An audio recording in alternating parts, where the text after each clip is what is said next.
turi tariki 18 y'ukwezi kwa gatandatu mu mwaka wa 2026 turabaramukije cyane hano ni kuri La Différence TV. Hanyuma nitwa Mupenda Joel ariko sindi giye nyine n'ubundi uri kumwe na Rugamba. Hanyuma tuzindukanye amakuru yihutirwa cyane n'ubundi hano kuri La Différence TV. Turababwira ko ibintu bimaze guhindura isura muri Republika Demokarasi ya Kongo muri Kivu y'Amajyepfo Minembwe. Ku ruhande rwa Kinshasa barimo kuvuga ko hari uduce tugera kuri dutatu bamaze kwigarurira. Ese uruhande rwa AFC 23 rurabivuga hiki? Aya makuru yose turayazanye. Nanone turavuga ku cyitwa balkanizasiyo. Hamaze igihe kinini cyane havugwa icyitwa balkanizasiyo, uburyo bwo gucamo Kongo kabiri ikaba yavamo ibihugu bibiri. Leta yigenga ya Kivu irashoboka, turabivugaho, cyangwa se izitwa Volcano Republic, nabyo nibyo tugiye kuganiraho muri aya makuru. Yego nguko uko biteye rero, ariko kandi tubabwira ko u Rwanda rumaze kugira byinshi rutangaza ku birego rwari rwarezwe n'ubundi n'igihugu cy'u Burundi ndetse na Republika Demokarasi ya Kongo. Ibi birego turabireba ibyari byo ndetse n'icyo mu by'ukuri u Rwanda rumaze gusubiza imbere y'isi yose, imbere y'aba bazungu mu by'ukuri mu nteko yari ikomeye cyane. Nanone turareba inkuru igezweho yemeza neza ko igisirikare cya Repubulika Iharanira Demokarasi ya Kongo FARDC ku itegeko rya perezida w'iki gihugu Antoine Felix Tshisekedi Chilomba, Elias Fachibeto nk'uko agenda byita, yamaze kugenda ategura ibitero bikomeye cyane byo kwerekeza Rubaya nyuma y'uko yatanze ibisa naho adafite, yatanze ibirombe bya Rubaya, nyamara abo yabihaye baza gusanga hadakontorwa n'igisirikare cye. Ndakubwira ibijyanye n'igitero gishya kiri gutegurwa, ariko kandi ndanakubwira ikijyanye n'abasirikare b'u Burundi. N'abasirikare bivugwa neza ko banze kwitabira misiyo bari bahawe yo kujya ku butaka bwa Kongo. Abasirikare ibyabo biri kugenda abite. Nguko uko bimeze rero, amakuru yo n'ingingo ni byinshi cyane, ariko no hanze turababwira cyane cyane yuko Donald Trump amaze gutangaza amagambo asubije ibintu ritubi hagati y'intambara n'ubundi irimo iraba hagati ya Iran ndetse na Leta Zunze Ubumwe za Amerika na Israel. Turareba icyo amaze gutangaza, isi yose irikanze mu by'ukuri iti ibintu biraza guherera he. Yes, nanone kandi tucyambuka tujya hakurya, ndakubwira icyitwa igisirikare cy'Uburusiya cyongeye gukora amororerwa hafi n'umugezi wa Dnipro nk'uko bivugwa. Ahangaha ni mu majyepfo ya Ukraine ahabereye imirwano ikomeye cyane. Ubwo rero turaza kugenda tubiganiraho. Bwana Joel, watangira utubwira kuri izo ngingo ndetse n'amakuru dufitiye, maze tukagenda tuganira abadukurikiye bakumva aya makuru agezweho. Amakuru ahari nuko urugamba rwatangiye ku munsi w'ejo n'ubundi tariki 17 y'ukwezi kwa gatandatu mwaka wa 2026, aho koalisiyo ya Kinshasa irimo abasirikare ba FARDC, irimo mu by'ukuri igisirikare cy'u Burundi FDLR ndetse na Wazalendo, bari bacanye umuriro ngo bashaka kuhita bafata mu by'ukuri Minembwe mu buryo bworoshye cyane. Gusa ndetse barimo kwidoga mu kanya gato cyane bavuga bati rwose ibice bya za Irundu, Gitavi ndetse n'Amadegu twamaze kugira gute kubicakira. Gusa yitwa mu by'ukuri Ngarambe Willy Manzi, uyu ni guverineri wa Kivu y'Amajyaruguru, amaze kujya mu by'ukuri mu itangazamakuru ndetse no ku rubuga rwa X arabinyomoza, aravuga ati reka ibyo ngibyo burimo kuvuga ku ruhande rwa Kinshasa ni nabyo mwakomeje kugenda muvuga igihe n'ubundi mwagaga ibitero kuri Rubaya, ariko se mwigeze muyikandagiramo ko mwavuze ngo mwayifashe. Ati rero ibi nabyo niko bimeze kuri Minembwe. Igisirikare cya Leta ya Kongo gifite propaganda ikomeye cyane. Ni nko kuvuga se sinzi ukuntu twabyita, ariko hari ukuntu bigamba ibintu batarakora. Niba ari ukumotiva igisirikare, niba ari ukugira ngo bigende gute. Gusa hari ikintu cyagiye kigaragara, abasirikare b'igisirikare cya Leta ya Kongo bakigamba ibintu batarakora, ahubwo benshi bavuga neza ko nabyo bituma batabigeraho. Kuko niba bavuze ngo hari ibice bafashe cyangwa se bakagaragaza n'ibimenyetso, dore ko batajya babura ibimenyetso, abazalendo baba abari kurasana barwana n'abaturage, barasa mu baturage, bakavuga ko habereye imirwano ikomeye cyane. Mu by'ukuri kandi imirwano yo kubohoza agace uko ijya iba, abantu bose baba bireba. Ugasanga rero igisirikare cya Leta ya Kongo kirimo kiratangaza inkuru z'ahantu gifite, abaturage bahari babona AFC 23 ariyo babana umunsi ku munsi. Ugasanga ibintu byakomeje kugenda bigorana, abaturage bakibaza. Ni nayo mpamvu bakomeje usanga abaturage bo muri Kivu zombi basa n'abatakarije icyizere iyi leta ya Kinshasa, kuko ibinyoma byinshi bo ibeshya baba babibamo, ni ibintu baba bareba. Ni ibintu baba bareba. Uvuze ku kintu cy'ikimenyetso arega, n'aya makuru iki kimenyetso ndagira ngo mbwira yuko nakizanye. Icyo koalisiyo ya Kinshasa yakomeje kugenda itanga nk'ikimenyetso yuko bafashe ibi bice. Turaje tukirebe, ariko ni nyuma yuko wenda kugira ngo tugaragaze n'uruhande rwa FC23 icyo batangaza. Hari ubutumwa njyewe maze kuba nakwakira buturutse n'ubundi mu bantu bo muri M23. Bati Minembwe ntihagire mu by'ukuri ubayobya kuko amakuru menshi nibihuha. Leta ya Kinshasa urugamba rwarabananiye, urwo bahugiyeho n'urwa social media nayo bayikubitirwaho ngo nk'utwana duto. Ati mu minsi yashize bababwiye ko bageze Rubaya, ko habura amasaha make bakayifata. Bamwe bajyaho bandika ama operation atabaho. Rubaya bigeze bayigeramo? Oya. Minembwe mu by'ukuri yashize imyaka myinshi abo kwa Ndayishimiye, FDLR, Wazalendo, FRDC n'abacancuro bayigabaho ibitero kandi buri munsi. FC23 twirwaneho bahora babitangaza. Urugamba rwa Convention War nta na rimwe Tshisekedi n'abambari be barayitsinda. Ati kugeza kuri ubu ngubu, ndetse naha tugera no kuri cya kintu noneho kijyanye n'ikimenyetso bakomeje gutanga. Ni ifoto. Ifoto batanze. Iyo nta kintu bivuze. Ariko mvi ifoto. Ifoto batanze sinzi niba wayibonye, bari mu ndake.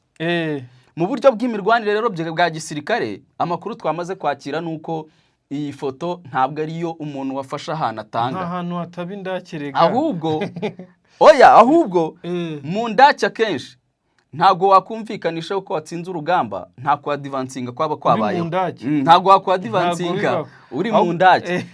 Iyi rero ni nayo foto yonyine Kinshasa irimo iratanga. Kubera ikitarimo aratanga iyo kuri iyi misozi n'utu dusantere wenda barimo guserebura. Ntago dore ikindi kintu nakubwira, Minembwe iramutse yafashwe twaba twabonye amafoto n'amavideo ya bari abaturage, bari abamama, bari abasaza n'abana batuye mu Minembwe, ntago bakemera kubana n'igisirikare cya leta ya Kongo.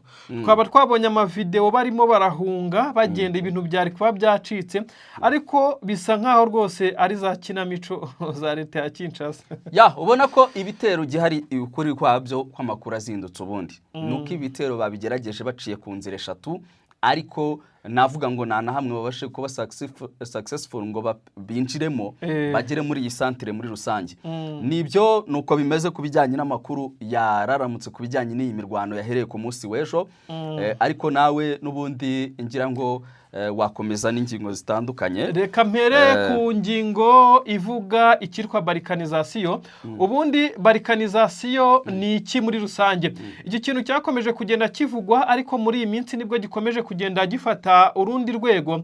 Balkanization ubundi ni uburyo igihugu gishobora gucibwamo bitewe n'impamvu z'umutekano, impamvu zitandukanye. Ngira ngo ni ibihugu ushobora kumva Sudani y'Epfo, ushobora kumva Sudani ya ruguru, ushobora kumva Korea y'Epfo, Korea ya ruguru, bitewe na insecurities cyangwa se uburyo bw'umutekano muke cyangwa se n'izindi mpamvu, hashobora gufatwa ikitwa balkanization nk'umwanzuro kugira ngo igihugu gicibwemo.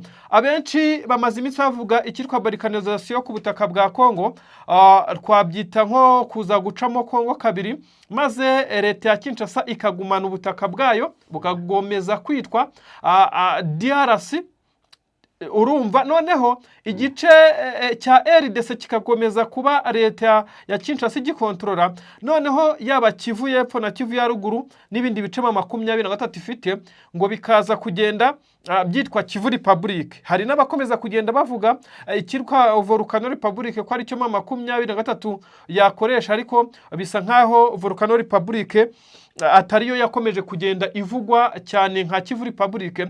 Kivu Republic yabaye Kivu Republic bisa nkaho n'aba diaspora, ndavuga aba Kongomani bari mu bihugu byo hanze baturutse za Masisi, baturutse ibice bya za Minembwe, abaturutse by'umwihariko nyine muri zino nce za Kivu, bose basa n'abafite inyota yo kumenya ibyo bintu aho bigeze, ese birashoboka kugira ngo babe bafite inyota yo gushora imari ku butaka bwabo ngo bakateza imbere. Ibi rero benshi bakomeje kugenda bavuga neza ko bisa naho biri kugenda bijya mu buryo, nta wakihandagaza ngo abyemeze, ariko hatangiye kunugwanugwa idarapo rya Kivu Republic. Ugiye no kuri internet waribona, ugiye kuri internet wabona nyine bisa nkaho Kivu Republic ishoboka. Noneho bisa nkaho M23 yatangiye kugenda ishinga nka leta. Ubundi leta ya Kivu Republic mu gihe yakemezwa yabiri muri leta zimeze neza muri Afurika, kuko muri Kivu hari amabuye y'agaciro za Rubaya n'ahandi hagenda habarizwa ibintu by'agaciro. Iyi Kivu Republic yabihana imbibi n'ibihugu birimo Kongo, birumvikana nkaho biyomoye, Uburundi, u Rwanda ndetse rega na Tanzania binyuze ku kiyaga cya Tanganyika na Uganda. Urukumva ko yaba ari leta ikora ku bihugu byinshi byo bisanzwe nyine bahana imbibi. Kandi ikindi muri ibyo bihugu ntekereza ko nta gihugu cyaba kirimo kirusha ibijyanye n'ibyo munsi y'ubutaka. Byo munsi y'ubutaka iyi leta irashoboka ko benshi batangiye guca amarenga ko M23 yatangiye guhemba abasirikare bayo ubundi ibintu bitabagaho.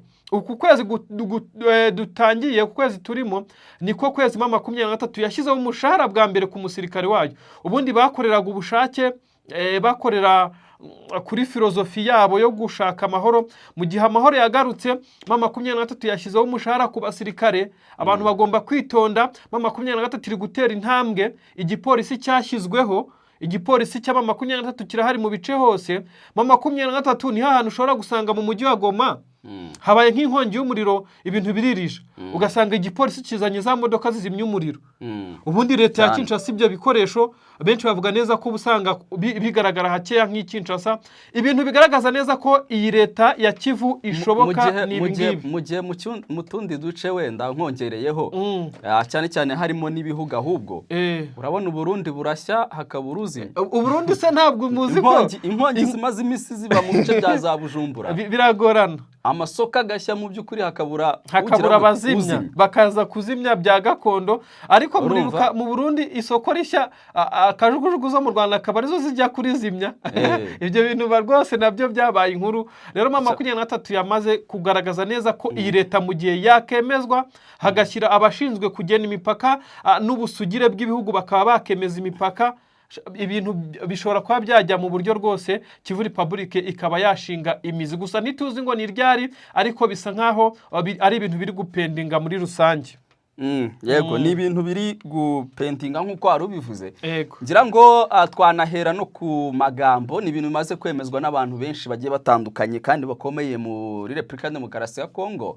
Umuntu nka Joseph Kabila, umuntu wayoboye igihugu imyaka igera kuri 18 yose, aherutse kubyemeza. Ibijyanye we yabyise ngo ni sudanization, ashatse kuvuga n'ubundi yo balkanization mu bijyanye no gucikamo ibice kw'igihugu.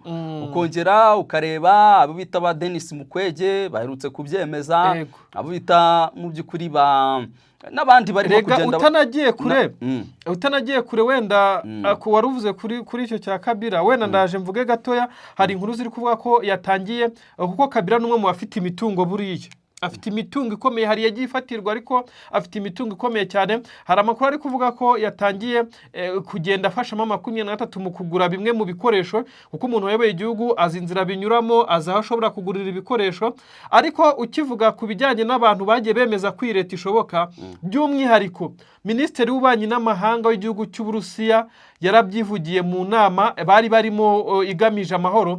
Yavuze neza ko igihugu cya Kongo mu gihe kitashobora kwemerera M23 ko bajya muri force y'igihugu bagafata zimwe mu nzego, bakwiye kwemera M23 ikaba yagira leta yayo, kuko ifite imbaraga ziruta izi ngabo za leta. Ibyo bintu iyo bivuzwe n'umuntu nka Sergei Lavrov, biba bisa nkaho rwose ari ibintu abantu benshi bagenda baha garante ko bishobora kuzashoboka muri rusange. Kwa iruherutse kuhurara niba ariko twabyita.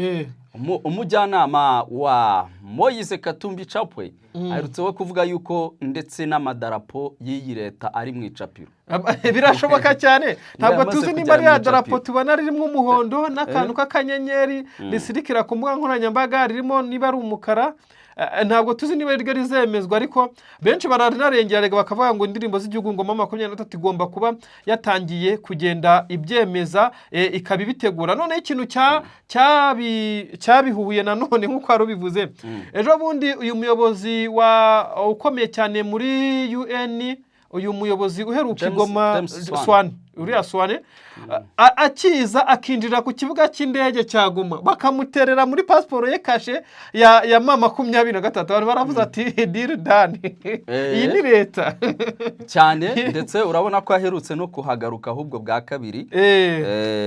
Hari n'amakuru twabwiye abantu tutuye umugabo yashimye cyangwa se yatangajwe n'uburyo AFC 23 irimo irakora cyane, ugereranyije kandi nibyo koko, ugereranyije imitegekere ya AFC 23 naho Kinshasa igenzura, ahari operation cyangwa se hakora neza ni mu bice 23 cyane. Uriya mugabo Kongara yizirega yibayemo ari ambasaderi, ndetse urabigendera ku bintu byinshi cyane. Hari icyo bita security, umutekano, ariko noneho hakaza n'ikijyanye n'ikijyanye n'uburyo reba no kuri Ebola ejo bundi, uburyo igice cya 23 cyarwanyije Ebola neza neza. Waka kanya turimo kuvuga yuko imipaka igiye kuba yafungurwa y'u Rwanda na Kongo 100%, nyuma yuko 23 itangaje ko yatsinze Ebola.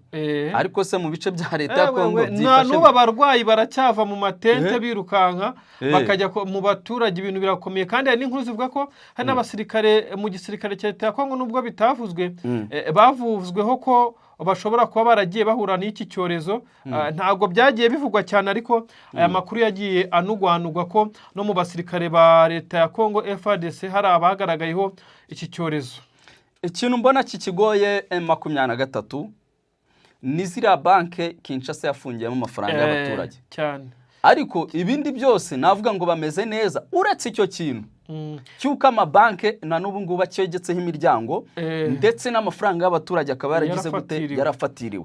Naho ubundi uretse icyo ngicyo kibazonze, urebye ibindi byose mu by'ukuri bari imbere. Ariko n'ubundi navuga ko icyo cy'amabanke, kuko mama 23 yashizeho icyo twakwita nka za microfinance, kugeza ubwo no muri Rubaya ubu ngubu, ejo ndimo ndeba bamwe mu bari gukora icyo twakwita nka tours zizenguruka mu bice ku mama 23 ifite, n'abajene bagenda bavutse hano ku butaka bwa Kongo mwabira bice by'umwihariko za Masisugana na za Rubaya, bari kuvuga neza ko nta banke wavuga ko ihari mpuzamahanga, ariko hari za microfinance abaturage bashobora kubitsamo amafaranga. Bivugwa neza ko ibintu byatangiye kugenda bijya mu buryo n'icyo kibazo cya banke gishobora gukemuka vuba, by'umwihariko nko mu mujyi wa Goma aho abaturage bashyiriweho banke bagomba kujya bakoresha. Ni banke nshya, birumvikana hari abafatiriwe amafaranga yabo, ariko bisa naho mama 23 mu kijyanye ubundi gutsinda mu buryo bw'urugamba no mu buryo bwa politiki na diplomasi uba warangije uwo muhanganye muri rusange. Yego, hanyuma twihuse cyane n'ubundi ndagira ngo tuvuge ku bijyanye n'icyo u Rwanda rumaze gusubiza, cyane cyane ubutegetsi bw'u Burundi ndetse na Republika Demokarasi ya Kongo bari bareze u Rwanda, bagiye kururega mu miryango, nako ni ibintu bisanzwe, bagenda barurega mu bihugu bigiye bitandukanye, mu miryango igiye itandukanye, anako basaba icyo bita ibihano. Kuri ubu rero ndajya mvuga yuko intumwa y'u Rwanda i Geneve ni imaze kugira gute, kugira byinshi tangaza cyane cyane kuri ibi birego. Geneve mu muryango w'abibumbye, ambasaderi Urujene Bakuramutsa amaze mu by'ukuri kwamagana ibyo yavuze ko ari ibirego bitagize gute, bidashingiye ku kuri, bidashingiye ku kuri, byatanzwe n'intumwa z'u Burundi ndetse na Republika Demokarasi ya Kongo mu nama ya 62 y'akanama k'umuryango w'abibumbye gashinzwe uburenganzira bwa muntu. Ni ukuvuga ngo u Burundi na Kongo muri iyi minsi bifitanye partnership cyangwa se ubufatanye ku rwego rwo hejuru, imikoranire ikomeye cyane. Ni ukuvuga ngo iyi nama yarafunguye, ikimara gufungura wagira ngo mu by'ukuri by'ambasaderi w'u Burundi yavuze, wagira wari wabona icyo bita copy paste. Kwa kundi ukopera ugakopera nizi. Ni ukuvuga ngo wajyana urupapuro rumwe barimo gusoma bose, kuko ibyari biriho neza neza guhera ku nyuguti yo kuramutsa kugeza bashoje, wagira ngo byanditswe n'umuntu umwe, aho ibyari byiganjemo ari ukugira gute, ari ugushinja mu by'ukuri u Rwanda mu buryo bukomeye ibyaha bigiye bitandukanye. rero uyu mu ijambo yavuze akoresheje uburenganzira bwo gusubiza ibyo bita right of reply, ambasaderi Bakuramutsa mu by'ukuri yahise avuga ko ibyo bihugu byahisemo gushinja u Rwanda ibintu bitajyanye n'ibyari byavuzwe na komiseri mukuru wa Loni ushinzwe uburenganzira bwa muntu mu kiganiro cye ku bibazo by'umutekano bikomeje kuranga uburasirazuba bwa Kongo.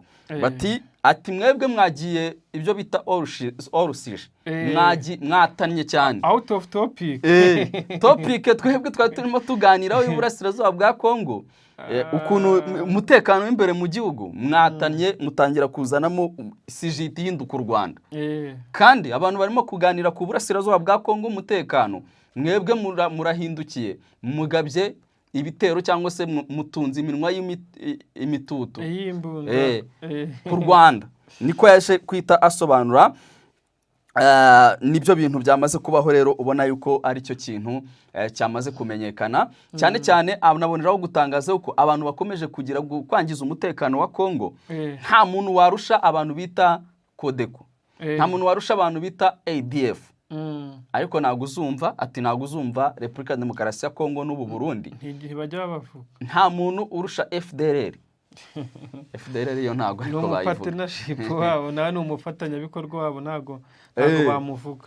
Nibyo ngibyo rero byamaze kuba n'ubundi muri iyi nama. Twavuga ngo nimwe mu nkuru zari zizindutse kugeza amagingo aya ngaya. Aka kanya rero tukiri aho ku nkuru zifite aho zihuriye n'u Burundi na Kongo, amakuru aravuga neza ko hashize iminsi havugwa impfu zidasanzwe z'abasirikare b'u Burundi, ndetse abasirikare baguye ku butaka bwa Kongo, by'umwihariko muri iyi mirwano yari imaze iminsi ibera Mikenke, hariya neza mu ishyamba rya Mikenke, ku muhanda uzamuka werekeza ku munara wa Puezero. Hari igice kinini cyane kimaze iminsi kiberamo imirwano. Abarundi bahaguye babaye benshi kugeza ubwo abasirikare b'abarundi bagombaga kuza ku butaka bwa Kongo, harimo bamwe umubare ugera ku basirikare 60 banze oda. Ubundi mu gisirikare hakora oda, iyo bakubwiye ngo kora iki ugomba kugikora, jya hano ntubaza. Ariko abasirikare b'abarundi noneho babashije kuresista, bavuga neza ko batari bujye muri iyi operasiyo ku butaka bwa Kongo. Ibivugwa neza ko bano basirikare bafungiye muri gereza zitandukanye kugeza kuri ubu ngubu, yaba iza gisirikare. Bivugwa neza ko bashobora no kuza gufatirwa ibihano birimo ibyaha bashinjwe, birimo ngo kugambanira igihugu. Ariko mu by'ukuri bamwe bavuga neza ko abasirikare banze kwishora muri iyi ntambara, mu by'ukuri babasha kuresista. Abo bari bapanganye kuba bakambuka hakurya ku butaka bwa Kongo bamwe baragiye, aba banze kwambuka rero bivugwa neza ko bari gufatwa nk'abagambanyi b'igihugu, ndetse ko kugeza kuri ubu ngubu aho bafungiye bashobora kujyanwa mu manza, ndetse bashobora guhamwa n'icyaha cyo kugambanira igihugu, bashobora gufatirwa ibihano bikomeye cyane. Ibisa nk'aho perezida w'iki gihugu cy'u Burundi akomeje kugaragaza neza ko nta gahunda afite yo gukura cyangwa se kugabanya abasirikare ku butaka bwa Kongo. Ariko hari n'abarengera bakavuga neza ko harimo bamwe mu basirikare bakuru muri iki gisoda cy'u Burundi FDNB bakomeje kugenda bagaragaza ko batari kumwe nawe, bikavugwa ko ari nabo bagumura abasirikare batoya muri iki gisirikare cy'u Burundi. Igisirikare cy'u Burundi nguko uko biteye rero, ariko n'ukuntu intambara imeze mu burasirazuba bwa Kongo, abasirikare b'u Burundi bahahamuka cyangwa se bagira ubwoba. Ntago bwabura. Ndacyambabwira ko ibintu byabayeho ku munsi w'ejo, wenda utumye mbigarukaho gato, ni ibintu bidasanzwe. Kuko muri misiyo z'imirwano yo ku munsi w'ejo, mu by'ukuri bwana Rugamba, bari bafite icyo twakwita umugambi wo gufata ikibuga cy'indege. Ariko ibintu byabaye kuri aba basirikare baje gufata ikibuga cy'indege ku ruhande rwa Kinshasa biteye ubwoba n'impuhwe n'agahinda, kubera yuko baje bigenza, ariko abenshi basubiye mu ntuza mu mashashi y'imirambo. Ibyo rero abaturage bo mu Minembwe nibo bazi kubivuga cyane. Abaturage bo mu Minembwe basigaye bafite amaterimi bakoresha bati Minembwe iranyerera. Ikunze kubona amashusho y'abakecuru bavuga ati uko muje muzasubira, ati Minembwe iranyerera, ati uko muje mugenda muzasubirayo mu ndege. Ari amashusho namaze kwakira y'abantu bo muri Coalition ya Kinshasa banyanyagira ku misozi, birukanka cyane, bagenda bagwa amasigama mana abaturage b'abahindura hari imisozi wa mugani wagira ngo iranyerera ngo Minembwe yaranyerera rwose. Abasirikare b'Abarundi babiri bahaguye bakomeye mu kwezi gushize. Izo sirenge zarakoreshejwe cyane, bati Minembwe haranyerera cyane. Bari abaturage bo bizera no mu kintu cy'amasengesho cyane, buriya bavuga ati Imana yacu twiriza ubusa dusenga, ntabwo muzadukura ahangaha kuri gakondo yacu. Ni ibintu biba bigaragara ko aba baturage rwose bahariya Minembwe bagumye kuri gakondo pe, bagumye kuri gakondo. Twigira mu mahanga ya kure nta twakambuka hakurya ntacyo bitwaye. Ngira ngo reka tubabwire uko biteye kugeza amagingo aya. Donald Trump amaze gutangaza amagambo uyu munsi turi itariki 18 hanyuma ni ku munsi wo kuwa kane. Ku munsi wo kuwa kane se? Kuwa kane. Hanyuma kuri uyu wa gatanu hagombaga byari byateguwe yuko hasinywa amasezerano hagati y'igihugu cya Iran ndetse na Leta Zunze Ubumwe za Amerika yo guhagarika intambara mu buryo wavuga ngo ni ubwa burundu, ndetse n'umuhora wa Hormuz ukaba wafungurwa, ndetse hagakorwa mbese hagashyirwaho agahenge k'iminsi 60 kugira ngo mbese ni amasezerano y'ibanze. Ariko abavuga ko aya mbere bayavugiye ku munwa by'umwihariko ku buryo bw'ikoranabuhanga. Ariko abantu benshi bakomeje kuvuga bati ibi bintu ashobora kuba ari Trump urimo urabeshya, ndetse ashaka kugira ngo agabanye igitutu cyane. Trump ntago ashaka kwemera ko hari uburyo yatsinzwemo, kandi abantu barabibona. So amagambo rero amaze gutangaza ubu ngubu ateye impungenge. Aya magambo mushobora kwibaza muti nayahe? Uyu mugabo arimo aravuga ati rwose nta cyambuza kongera kurasa kuri Iran mu gihe yaba yitwaye nabi mu buryo ntashyigikiye. Ibi rero abantu barimo kubibona nkaho yuko ibi bintu arabizambije, ndetse abantu barimo kuvuga bati twaravugaga tuti noneho bashobora kugera kuwa gatanu mu gihe cyo gusinya imbona nkubone byajaguye ku mpande zombi. None dore biragaragaza yuko amarenga Trump amaze guca amarenga atangaza iki kintu. Kandi Iran nayo twamaze kubona ko itavugirwamo. Iran nayo ntabwo yagaragaje ko iri ku rwego rwiza rw'uko idatinya Amerika. So kuri ubu rero igihari nta kindi kugeza kuri ubu ngubu. Trump akaba amaze kuvuga ati ko kugeza ubu ngubu ikigezweho ari ubwumvikane bwo ko ati ndetse katagize ibyo yishimira, atagize ibyo yishimira, ibintu bishobora kuba bibi cyane. Reka wenda hano imbere yanjye bafite amagambo ijambo kurindi, reka tunyuzemo amaso twumvisha abantu ibyo Trump amaze gutangaza ngo nibihe. Ati n'amasezerano y'ubwumvikane nintayakunda tuzasubira kubarasa, tumishe mu by'ukuri bisasu ku mitwe yabo. Ntago arimo aravuga imitwe ya gisirikare, aravuga iyi mitwe nk'iyacu abantu bari kubona. Ikibazo ngize ko yavuze ngo n'amasezerano y'ubwumvikane, nyuma ngo natabikunda ubwo bwumvikane ntago yumva ko bashobora kumvikana, we arifuza ko ibyo yifuza ari byo biba. Yego, kandi Iran nabo bameze kandi Iran nayo ntago iri kubyumva. Reka tubanze tuyasoze. Ati tumishe ibisasu ku mitwe yabo, nintayemera nibitwara nabi tuzasubira kubamishaho ibisasu. Birumvikana neza. Ati birumvikana neza. Niko amaze gutanga gasopo yumvikanisha abantu. Hanyuma ibi rero biragaragaza iki? Biragaragaza yuko rwose ibi bintu by'intambara ya Iran na Leta Zunze Ubumwe za Amerika bikomeje kuba gatereranzamba, ndetse urumva ko akomeje guca amarenga yuko bashobora kuba bagira bate, bashobora kuba kwanza kwavuga yuko kaherutse gutangaza ko bumvikanye. Ibi arimo aravuga ngo niba tutumvikana ibi ni ibiki, kugaragaza ko arimo uyu mugabo utakwizera ibyo avuga. Ajya bihari ibintu ajya atangaza ntaho atabiganiriye n'abandi bagasanga bidakunda. Trump bisa nkaho ari ku gitutu cyo kwanga guseba, kandi rwose hari aho bamaze abakurikiranira hafi ibya politiki na diplomasi rwose bavuga ko yamaze gutsindwa cyane, ahubwo ari kwihagarara. Ubundi Amerika rego bavuga ko nta ntambara iratsinda, uretse ko iyitsindira mu magambo. Nta ntambara Amerika iratsinda rwose.